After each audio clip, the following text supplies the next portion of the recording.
ప్రాముఖ్యంగా ఈరోజు మనం ఈ విధంగా కూడుకోవడానికి గల కారణం, ఈ టీమ్ బైబుల్ కాలేజ్ ఈ 14వ వార్షికోత్సవం లేకపోతే 14వ గ్రాడ్యుయేషన్ అండ్ ఆర్డినేషన్ సర్వని ఈరోజు జరుగుతూ ఉండగా, మరి జరుగుతున్నటువంటి ఈ గ్రాడ్యుయేషన్ ఆర్డినేషన్ కార్యక్రమానికి విచ్చేసినటువంటి దైవజనులకు, మరి ఈ కాలేజీ ప్రొఫెసర్ గారికి ప్రత్యేకమైనటువంటి శుభాకాంక్షలు తెలియజేస్తున్నాం.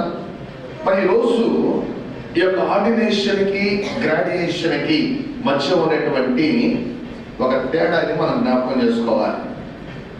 గ్రాడ్యుయేషన్ ఎందుకు అంటే, మనం చదివినటువంటి చదువునకు తగినటువంటి పట్ట గ్రాడ్యుయేషన్. అది డిటిహెచ్ కావచ్చు, లేకపోతే బీటీహెచ్ కావచ్చు, లేకపోతే ఎంటీహెచ్ కావచ్చు, సంథింగ్ ఏదైనా కావచ్చు. మనం చదివినటువంటి చదువులకు తగినటువంటి పట్టాని ఏమంటాము? గ్రాడ్యుయేషన్ అన్నారు. అయితే ఆర్డినేషన్ అనేది అటువంటిది కాదు. ఎందుకంటే మనం తీసుకునేటువంటి పట్టాలు మనకి దేవుని సేవ చేయించు, కానీ ఆర్డినేషన్ అనేది మన చేత దేవుని పరిచయం చేపిస్తుంది. హల్లెలూయా. చూడండి, దేవుని యొక్క వాక్యపు వెలుగులో మనం కానీ గమనిస్తే, ఈ భూమి మీద దేవుని పని కొరకు, దేవుని పరిచర్య కొరకు మొట్టమొదట ఆర్డినేషన్ తీసుకున్నటువంటి వ్యక్తి ఎవరైనా ఉన్నారా అని అంటే అది ఆదాం. ఎలా అనేటువంటి విషయాన్ని మనం కానీ గమనిస్తే, దేవుడు నేల మట్టితో మానవుడిని చేసిన తర్వాత ఆ మానవునికి దేవుడు కొన్ని ప్రత్యేకమైనటువంటి బాధ్యతలు అప్పగించాడు. ఏంటి ఆ బాధ్యత అంటే, ఆదికాండం 2వ అధ్యాయం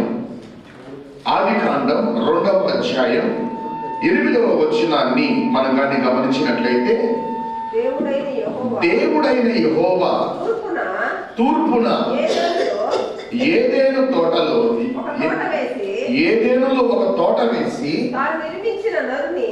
తాను నిర్మించిన నరుని దానిలో ఉంచెను. దేవుడు ఆయన ఏ తోటనైతే నిర్మించాడో ఆ తోటలో మానవుణ్ణి దేవుడు ఉంచాడు. ఎందుకు ఉంచాడు అనేటువంటి విషయాన్ని మనం 2వ అధ్యాయం 15వ వచనంలో మనం కానీ గమనిస్తే, మరియు దేవుడైన యెహోవా నరుని తీసుకొని ఏదేను తోటను సేద్యపరచుటకును దాని కాయుటకును దానిలో ఉంచాను. అంటే ఒక ప్రత్యేకమైనటువంటి పని, ఒక ప్రత్యేకమైనటువంటి పరిచర్యని దేవుడే మానవుడికి అనుగ్రహిస్తున్నాడు. దేవుడు మానవుడిని చేసినప్పుడు దేవుడే మనకు తెలుసా, నీవు ఈ భూమిని భూమిని ఏలుబడి చేయి, సముద్రము, ఆకాశ పక్షులు, భూజంతువులు ఇవన్నీ కూడా నేను నీకు లోపరుస్తున్నాను, వాటిని నువ్వు ఏలుబడి చేయాలి అనేటువంటి ఒక అధికారం ఇచ్చాడు.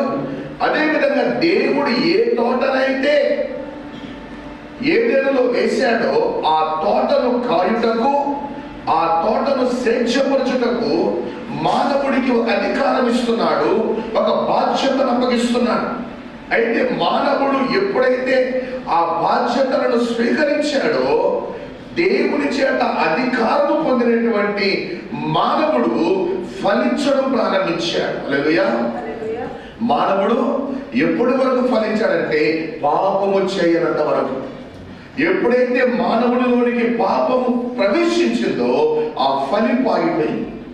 కానీ దేవుని వాక్యం అంటుంది, దేవుడు తాను సంకల్పించినటువంటి వారిని, తాను కోరుకున్నటువంటి వారిని, తాను పిలిచినటువంటి వారిని ఒక ప్రత్యేకమైనటువంటి అభిషేకంతో ఆయన నింపి వారిని తన ప్రత్యేకమైనటువంటి పనిలో వాడుకోవాలని దేవుడు ఉద్దేశించాడు.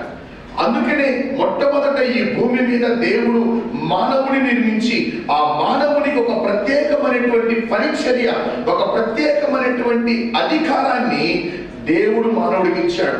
ఆ అధికారంలో సాతానుని ఎదిరించేటువంటి శక్తి కూడా ఉంది.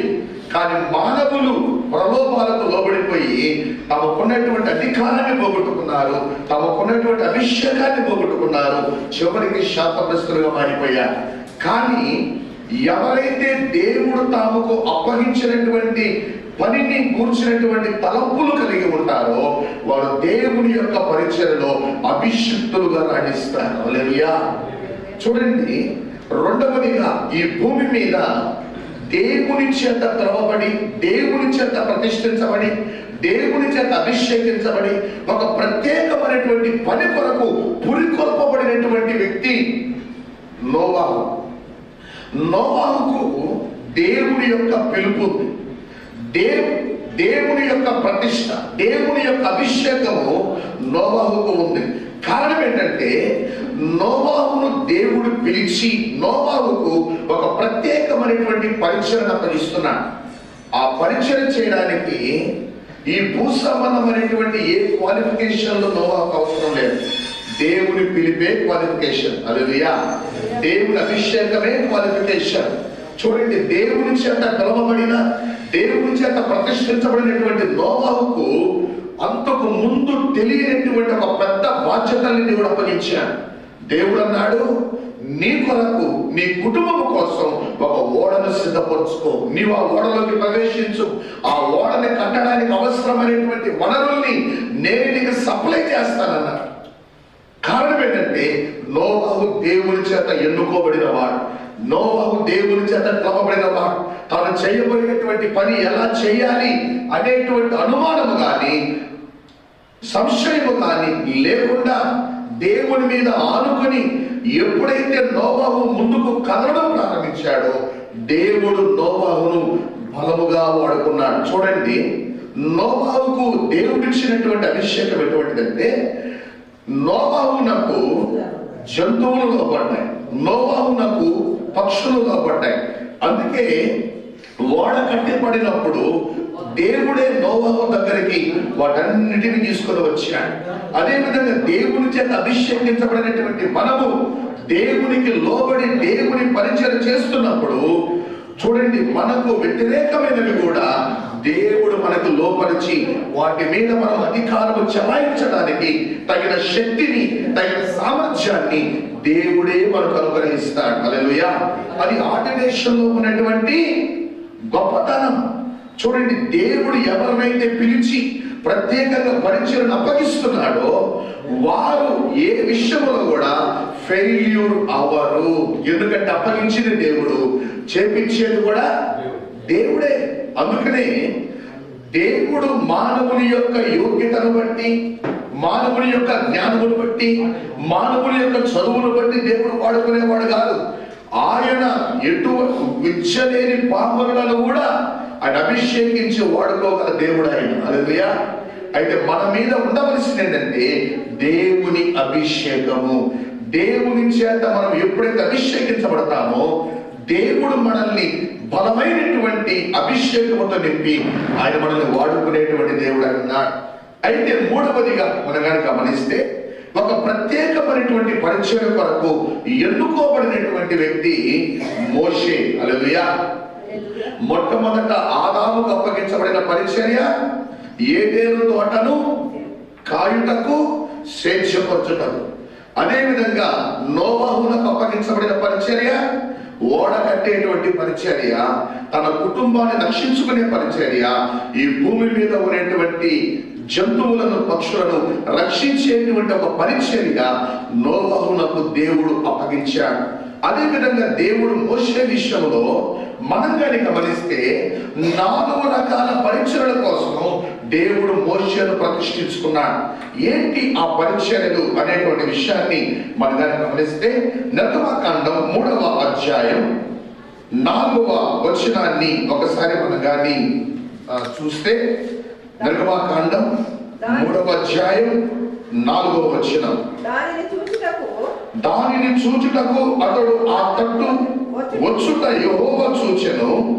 దేవుడు ఆ పొద నడుము నుండి మోషే మోషే అని అతన్ని పిలిచెను. చూడండి, మొట్టమొదట మనము దేవుని చేత వాడబడాలి, దేవుడు నిన్ను వాడుకోవాలంటే మొదట మన పిలుపును కూర్చున్నటువంటి నిశ్చయత మనకు ఉండాలి.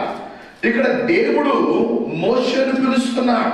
ముందు వచనాలు మనకు గమనించినట్లుగా దేవుడు నోవాహును పిలిచాడు, దేవుడు ఆదాముని పిలిచి పరిచయం అప్పగించాడు. అదేవిధంగా దేవుని చేత పిలవబడినటువంటి మోషేకు కూడా దేవుడు కొన్ని పరిచయలు అప్పగిస్తున్నాడు. ఏంటా పరిచయం అంటే 3వ అధ్యాయం 10వ వచనం దేవుని వాక్యం అంటుంది, కాగా రమ్ము, నిన్ను ఫరో యొద్దకు పంపెదను, ఇశ్రాయేలీయులైన నా ప్రజలను నీవు ఐగుప్తులో నుండి తోడుకొని పోవలెను. హల్లెలూయా. చూడండి, ఐగుప్తులో నుంచి తోడుకొని పోయేటువంటి ఒక పరిచర్యని దేవుడు మోషేకు అప్పగిస్తున్నాడు. ఈ రోజు దైవజనులమైనటువంటి మనకు దేవుడు అప్పగించినటువంటి పరిచర్య పాపములో, శాపములో, ఈ లోక సంబంధమైనటువంటి వ్యామోహములో, శరీరాశ, నేత్రాశ, జీవకుటములో మగ్గిపోతున్నటువంటి ప్రజలు, నశించిపోతున్నటువంటి ప్రజల్ని దేవుని యొక్క మహిమగల రాజ్యము వైపునకు నడిపించేటువంటి పరిచర్ని దేవుడు మనకు అప్పగించి ఉన్నాడు. హల్లెలూయా. మనం చేసేటువంటి పరిచర్య సామాన్యమైనది కాదు. ఈ భూమి మీద ఎంతమంది అయితే ఇంకా ఉగ్రతకు లోనైపోయి నాశన కోపములు మగ్గిపోతున్నారో అటువంటి వారిని విడిపించేటువంటి పరిచర్య మనం చేయాలంటే దేవుని పిలుపు లేకుండా, దేవుని అభిషేకము లేకుండా, దేవుని ప్రతిష్ట లేకుండా మనము చేయడం అసాధ్యము. అందుకని దేవుని చేత పిలవబడక మునుపు మోషే అదే పని చేయాలని ప్రయత్నించి విఫలమైపోయాడు. కానీ దేవుని చేత పిలవబడిన తరువాత, దేవుని చేత అభిషేకించబడిన తరువాత అదే మోషే ఒక శక్తివంతమైనటువంటి పరిచయం చేశాడు.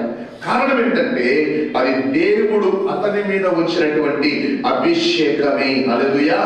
ఈరోజు అభిషిక్తులైనటువంటి దైవజనుల చేత అభిషేకించబడబోతున్నటువంటి దైవజనులారా, చూడండి, దేవుడే ఈరోజు ఈ యొక్క సెరమనీని ఏర్పాటు చేసి దైవజనుల ద్వారా ఇచ్చేటువంటి అభిషేకము మనకు ఒక ప్రోత్సాహకరంగా ఉండాలని, మనకు ఒక బాధ్యతాయుతంగా ఉండాలని, ఈ యొక్క అభిషేకము ద్వారా మనము ప్రోత్సహించబడి ఇంకా ముందుకు సాగుటకు, ఇంకా ముందుకు పరిగెత్తుటకు ఈ యొక్క ఆర్డినేషన్ సెరమనీ మనకు ఒక ఉజ్జీవకరమైనటువంటి ప్రోత్సాహకరంగా ఉండునుగాక.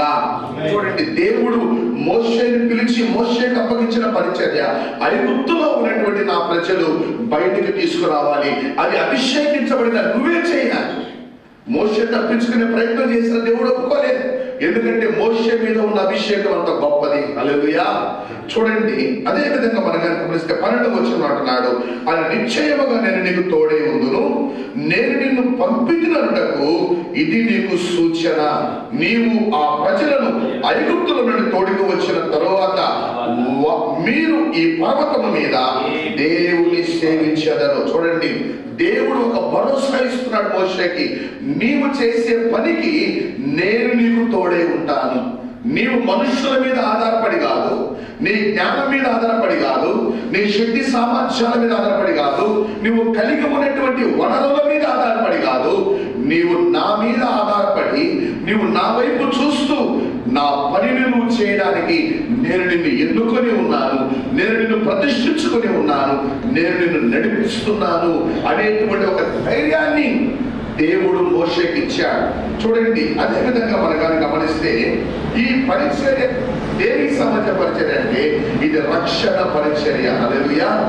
ఐగుప్తులో ఉన్నటువంటి తన ప్రజల్ని రక్షించడానికి, విమోచించడానికి దేవుడు ఒక రక్షణ పరిచర్య కొరకు మోషేను ప్రతిష్ఠించి అభిషేకించి ఆయన వాడుకున్నాడు. రెండవదిగా 4వ అధ్యాయం 17వ వచనం, 4వ అధ్యాయం 17వ వచనంలో ఈ కర్రను చేత పట్టుకొని దానితో ఆ సూచక క్రియలు చేయవలనని చెప్పాను. 21వ వచనం, అప్పుడు యెహోవా మోషేతో ఇట్లనెను, నీ ఐగుప్తునందు తిరిగి చేరిన తరువాత చేయుటకు నేను నీకు ఇచ్చిన మహత్కార్యములనియు ఫరో ఎదుట చేయవలెను. చూడండి, అభిషేకము మనకు ఇవ్వబడేది కేవలం సువార్త చెప్పమనే కాదు, కేవలం ప్రజలకి రక్షణ సందేశం అందించమనే కాదు. చూడండి, ఏ మనుషులు కూడా ఊరికే వాక్యం చెప్పగానే పరిగెత్తరు. దేవుడు మనల్ని అభిషేకించేది ఎందుకంటే మన ద్వారా ఆయన అద్భుతములు చేయడానికి, ఆశ్చర్య కార్యములు జరిగించడానికి, మహత్కార్యములు చేయడానికి దేవుడు మనల్ని అభిషేకించి నడిపించి వాడుకుంటున్నాడు. హల్లెలూయా. చూడండి, అందుకే దేవుడు మనల్ని పిలిచాడు. సేవకుడంటే ఈ భూమి మీద దేవుని ప్రతినిధి, ఈ భూమి మీద దేవుని రాయబారి యేసు క్రీస్తు ప్రభువారు ఈ భూమి మీద ఎలా ఉన్నారో ఆ రోల్ మోడల్ ని ఈ లోకానికి చూపించేటువంటి, సంతానికి చూపించేటువంటి, అనేకులకు కనపరిచేటువంటి అభిషిక్తుడైనటువంటి క్రీస్తు యొక్క రాయబారి. హల్లెలూయా. చూడండి, దేవుడు ఇచ్చినటువంటి ఆ యొక్క అభిషేకం, ఆ యొక్క ఆర్డినేషన్ లో మోషేకు అప్పగించబడినటువంటి పరిచర్య ఎంతో శ్రేష్టమైనటువంటి పరిచర్య. అటువంటి పరిచర్యని ఈరోజు దేవుడు మనకు కూడా అప్పగించి ఉన్నాడు. చూడండి, దేవుడు కేవలం సువార్త మాత్రమే చెప్పి రక్షణ నడిపించడం కాదు, మనము దేవుని ఆత్మశక్తితో నింపబడి నడిపించబడుతున్నప్పుడు, అభిషేకించబడి నడిపించబడుతున్నప్పుడు మన ద్వారా అద్భుతాలు చేసేటువంటి పరిచర్య జరుగునుగాక. చీకటి కట్లు తెగిపోయే పరిచర్య జరుగునుగాక. అనేకుల కుటుంబాల్లో ఉన్నటువంటి శోధన సమస్య నుంచి విడిపించబడే పరిచర్య జరుగునుగాక. అభిషిక్తులైనటువంటి వారు అడుగు పెడుతున్న చోట దేవుని యొక్క మహిమ సంచరించుగాక. సంచరించాలి. అటువంటి అభిషేకము ఈ యొక్క ఆర్డినేషన్ లో ఉంది. హల్లెలూయా. చూడండి, అందుకనే దేవుని వాక్యం ఉంటుంది, మూడవదిగా దేవుడు ఎందుకు మోషేను ప్రతిష్ఠించాడు, ఎందుకు అభిషేకించాడు, ఎందుకు ఆర్డినేషన్ ఇచ్చాడంటే, మూడవదిగా దేవుని యొక్క ప్రత్యక్షపు గుడారాన్ని, దేవుని యొక్క మందిరాన్ని కట్టడానికి. హల్లెలూయా. ఈ మందిరాన్ని కట్టే పరిచయం ఎవరు పడితే వాళ్ళు చేయకూడదు, ఎవరు పడితే వాళ్ళు చేయలేరు. దేవుని చేత ఎన్నుకోబడి ప్రతిష్ఠించబడి అభిషిక్తులైనటువంటి వారికి దేవుడు ఇచ్చే ప్రత్యేకమైన వరం దేవుని యొక్క మందిరాన్ని కట్టే వరం. హల్లెలూయా. చూడండి, అందుకనే దేవుని వాక్యం అంటుంది, నిర్గమకాండం 25వ అధ్యాయం 8-9 వచనాలు. నిర్గమకాండం 25వ అధ్యాయం 8-9 వచనాలు. ఈ వచనాల్లో దేవుని యొక్క పిలుపును పొందినటువంటి మోషేతో దేవుడు చెప్తున్నాడు, నేను వారిలో నివసించున్నట్లు వారు నాకు పరిశుద్ధ స్థలమును నిర్మింపవలెను. నేను నీకు కనపరచు విధముగా మందిరం యొక్క రూపమును దాని ఉపకరణములన్నింటి రూపమును నిర్మింపవలెను. హల్లెలూయా. చూడండి, ఇక్కడ నిర్మించేటువంటి బాధ్యత అప్పగిస్తున్నాడు, మోషేకు అప్పగిస్తున్నాడు. దేవుని యొక్క మందిరంలో ఉన్న ప్రతి వస్తువును దేవుడు తయారు చేసేటువంటి బాధ్యతను మోషేకు అప్పగిస్తున్నాడు. దానికి తగినటువంటి వారిని దేవుడే సపోర్టర్స్ గా లేపుతున్నాడు. చూడండి, మరొకరిని దేవుడే సపోర్టర్స్ గా లేపి మోషే నాయకత్వంలో ఒక ప్రత్యక్షపు గుడారం, దేవుని మహిమగల మందిరం అక్కడ నిర్మించబడడానికి దేవుడు మోషేను అభిషేకించి వాడుకుంటున్నాడు. హల్లెలూయా. చూడండి, రక్షించబడేటువంటి పరిచర్య ఒకటి, అద్భుతాలు చేసేటువంటి పరిచర్య ఒకటి, దేవుని మందిరము కట్టేటువంటి పరిచర్య ఒకటి. హల్లెలూయా. ఇప్పుడు 4వ పరిచర్య. ఏంటా పరిచర్య అంటే, నిర్గమకాండం 28వ అధ్యాయం 41వ వచనములో అహరోనును యాజకునిగా ప్రతిష్ఠించేటువంటి, అభిషేకించేటువంటి పరిచర్య. హల్లెలూయా. చూడండి, అహరోను దేవుని చేత పిలువబడిన వాడే, యాజకుడే అయినప్పటికీ దేవుడు మోషేకు అంటున్నాడు, నీవు పరిశుద్ధమైనటువంటి అభిషేక తైలమును తీసుకొని నీవు అహరోను కుమారులను నా కొరకు ప్రతిష్ఠించు, నా కొరకు అభిషేకించు. ఎందుకంటే ఈ అభిషేకము వారికి యాజకత్వాన్ని తెలియజేస్తుంది. హల్లెలూయా. చూడండి ఒక మాటని, నిర్గమకాండం 28వ అధ్యాయం 41వ వచనాన్ని ఒకసారి మనం దాన్ని గమనించినట్లయితే, నీవు నీ సహోదరుడైన అహరోనుకును అతని కుమారులకును వాటిని తొడిగిపోవలను, వారు నాకు యాజకులైనట్లు వారికి అభిషేకము చేసి వారిని ప్రతిష్ఠించి, వారికి అభిషేకము చేసి వారిని ప్రతిష్ఠించి వారిని పరిశుద్ధపరచవలెను. హల్లెలూయా. ఈ బాధ్యత ఎవరిది? దైవజనులది. అంటే మోషేకు దేవుడు అప్పగించిన పరిచర్య. చూడండి, నేను మన తండ్రి గారు అటు సమాళ్ళు మరి ఈరోజు ఈ ప్రత్యేకమైనటువంటి ఆర్డినేషన్ కోసం నేను చాలా ప్రార్థన చేశాను. ప్రార్థన చేసినప్పుడు దేవుడు నాకు బయలుపరిచినటువంటి మాట, దైవజనుల మీద ఉన్నటువంటి అభిషేకం చాలా గొప్పది. ఆమేన్, హల్లెలూయా. చూడండి, ఈ యొక్క అభిషేక పరిచర్య ఎందుకు దేవుడు వారికి అప్పగించాడంటే వారి ద్వారా అనేక మంది సేవకులు ఉజ్జీవింపబడి ఈ భూమి మీద ఒక బలమైన పరిచర్య జరిగించడానికి, హల్లెలూయా, ఒక శ్రేష్టమైనటువంటి పరిచర్య జరిగించడానికి. ఇక్కడ చూడండి, అహరోను కుమారులను యాజకులుగా ప్రతిష్ఠించడానికి దేవుడు మోషేకు ఒక ప్రత్యేకమైన అధికారం ఇచ్చి వాడుకుంటున్నాడు. అంటున్నాడు, నీవు అహరోనును అతడి కుమారులను నా కొరకు అభిషేకించి ప్రతిష్ఠించి వారిని పరిశుద్ధపరచు అంటున్నాడు. చూడండి, 29వ అధ్యాయం 7వ వచనాన్ని మనం కనుక గమనిస్తే 29:7, వారికి కొళాయిలు చేయడం నిత్యమైన కట్టడను బట్టి యాజకత్వము వారిలను అహరోనును అతని కుమారులను ఏం చేయమంటాడు? అభిషేకించమంటున్నాడు. హల్లెలూయా. అతని కుమారులను తల మీద నూనె పోసి అతని అభిషేకించవలెను. ఈ యొక్క అభిషేకము అనేటువంటిది యాజకత్వ పరిచర్యకు సూచనగా ఉంటుంది. జరగబోయేటువంటి సేవకు ఇది ఒక ప్రోత్సాహం. చూడండి, అందుకే నాకు చెప్పాను నేను, ఏమని? గ్రాడ్యుయేషన్ వేరు, ఆర్డినేషన్ వేరు. గ్రాడ్యుయేషన్ అనేది మనం చదివే చదువును బట్టి మనకి ఇచ్చే సర్టిఫికేట్. ఆర్డినేషన్ అనేది మనం చేసే సేవను బట్టి, మనం చేయబోతున్నటువంటి బలమైన సేవను బట్టి మనకు ఇవ్వబడేటువంటి అభిషేక పరిచర్య. హల్లెలూయా. అది మనకి ఇవ్వబోయే అభిషేక పరిచర్య. ఈ అభిషేకం ఎందుకంటే సర్వోన్నతుడైనటువంటి దేవునికి మనం ఈ భూమి మీద యాజకులుగా ఉన్నట్లుగా, యాజక పరిచర్య చేయనట్లుగా, ప్రవక్త పరిచర్య చేయనట్లుగా, స్వార్థ పరిచర్య చేయనట్లుగా, సంఘాలు కట్టేటువంటి పరిచర్య చేయనట్లుగా, ప్రజలను దేవుని యొక్క మహిమగల రాకడకు సిద్ధపరిచేటువంటి పరిచర్య చేయనట్లుగా మనకు దేవుడు ఇస్తున్నటువంటి ఒక ప్రత్యేకమైనటువంటి అభిషేకం. హల్లెలూయా.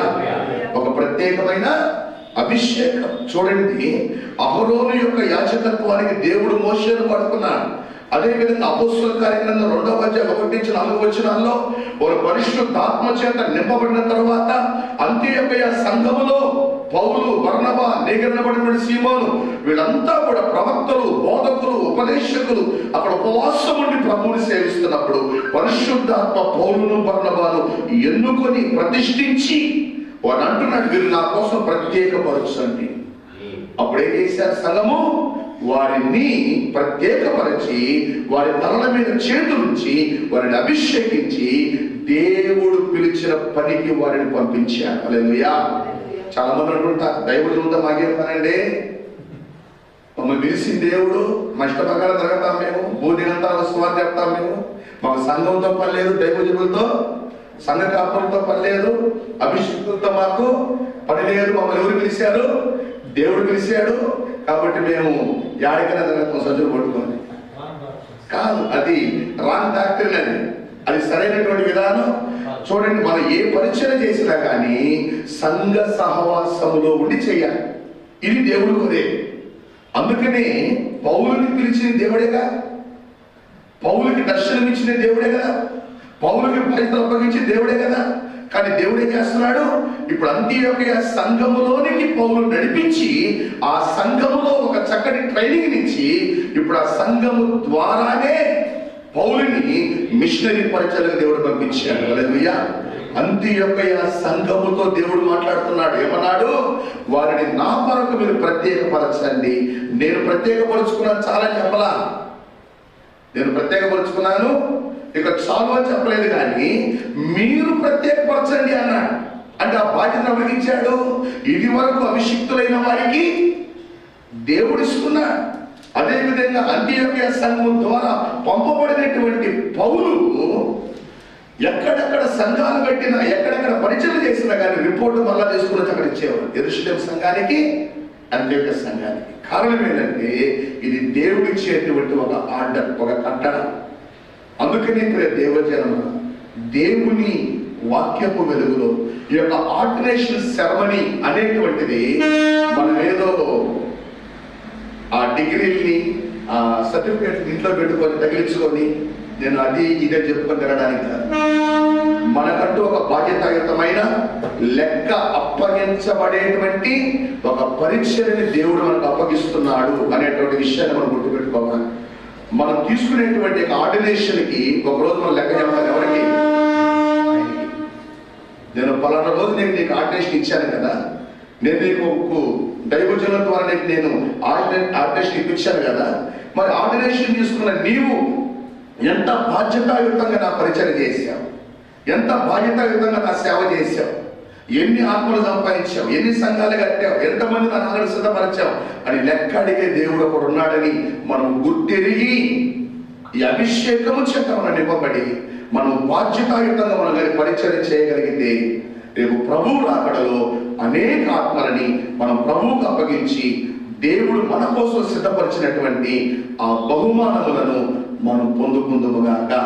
అట్టి అభిషేకపు పరిచయం మనం చేయటకు ఈ ఆర్డినేషన్ సెరమనీ మనకు ఒక ప్రోత్సాహకరంగా ఉండును గనక. ఆమేన్. వందనాలు.